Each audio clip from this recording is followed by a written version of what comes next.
Hi folks, you're with us today, Tacitus today, your pushback channel, and thank you for joining this audio live stream. In this essay, I'd like to talk about NGO employees and do they know what their jobs are? Do they have any understanding of what their job is? Do they have even the faintest idea or clue of what their job is? Now, I've spoken to quite a few now, both current and former NGO employees, and even some volunteers. And you ask them what is it you did, and and they'll blurt out a canned speech, which is like globalist talking points.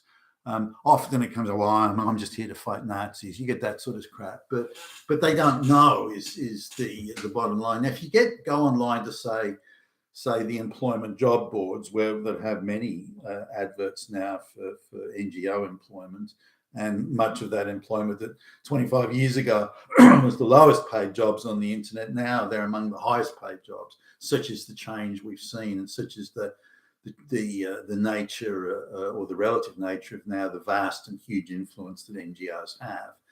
NGOs are now used as cover for the globalists to enable and enforce the globalist agenda. And so they were sort of developed and created and invented for that purpose.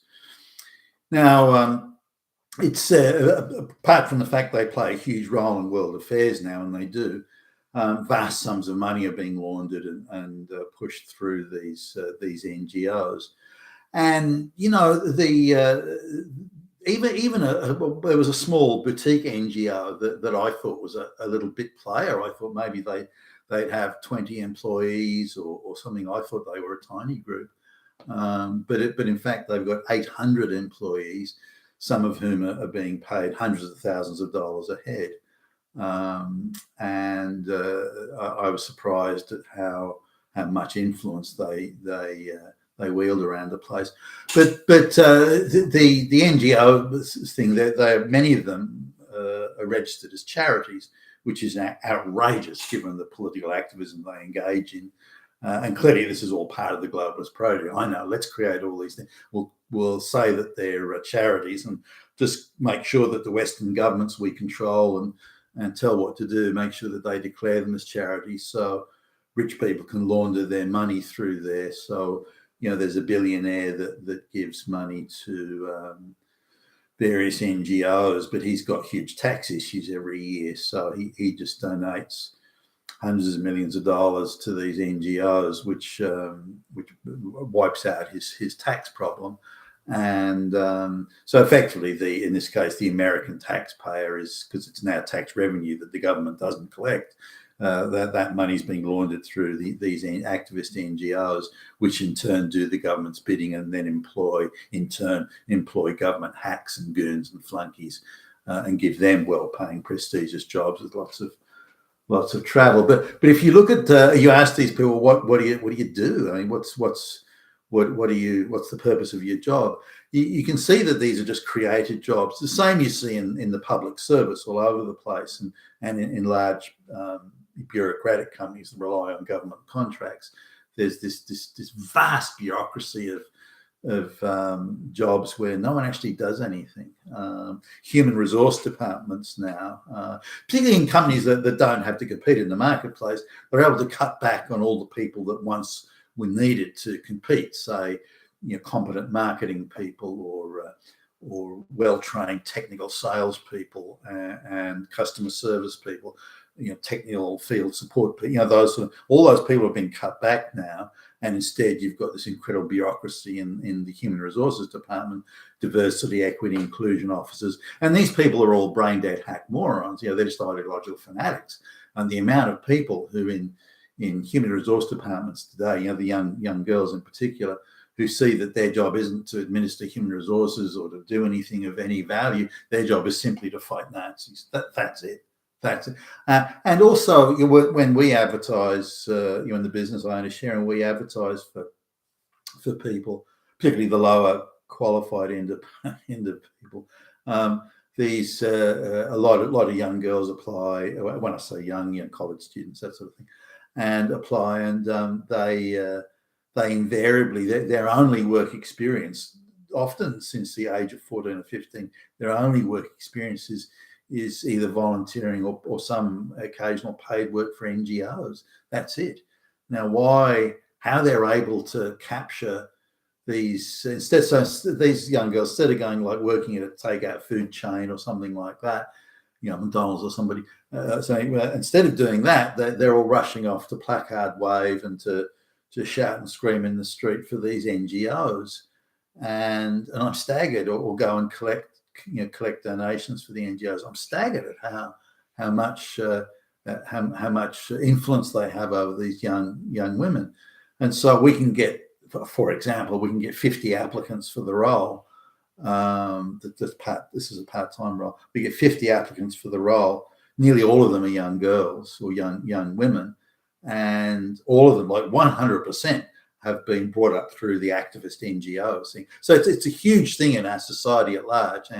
But do these people know what they're doing, or what they're supposed to be doing, or what the purpose of their jobs are? Well, they don't. And this is the intriguing bit, and nor do they seem to think that's a problem. That I don't know what I do. I just fight Nazis. I just warn people about climate change because it's going to end the world tomorrow.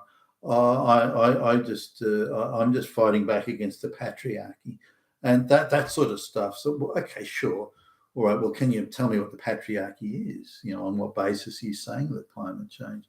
I remember talking to one woman who was to do with the patriarchy and supposedly oppression of women.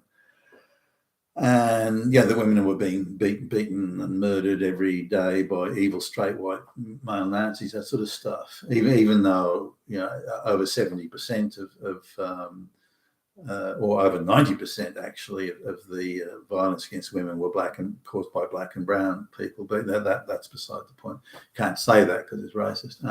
Now, talking to her, and so I was sort of saying, well, did you know that the fact straight white males could contribute the smallest part of this, in proportion to population, the black and brown people are doing nearly all this violence. And she's, oh no, it's evil white fascist Nazis everywhere. It's evil white straight male. This is a white girl, by the way. And so I said, okay, well, she said, well, we attend lectures. And activists, lesbian, men-hating, angry lesbian activists come around and tell us how evil the men are, and so I accept that as the truth.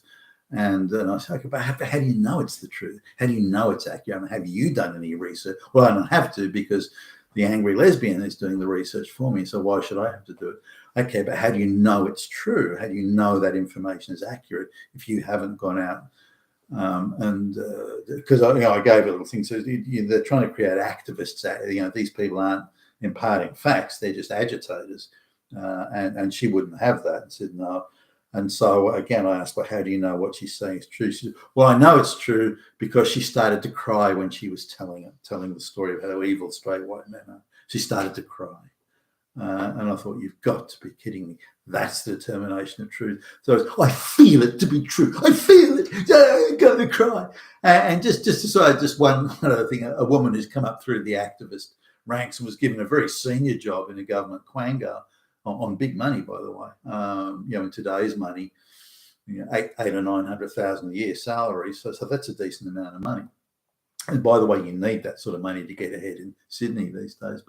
But she's having a meeting, and she's getting some pushback on something, and so she threatens the people in the room.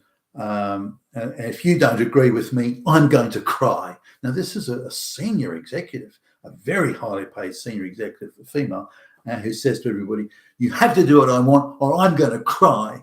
I mean, fuck, I couldn't believe it. You got to be kidding. How could somebody like that get into a managerial role? Of course, it's affirmative action and gender quotas, all that sort of stuff. And the fact that she's an activist and's got an NGO background were the only qualifications that they gave a fuck about.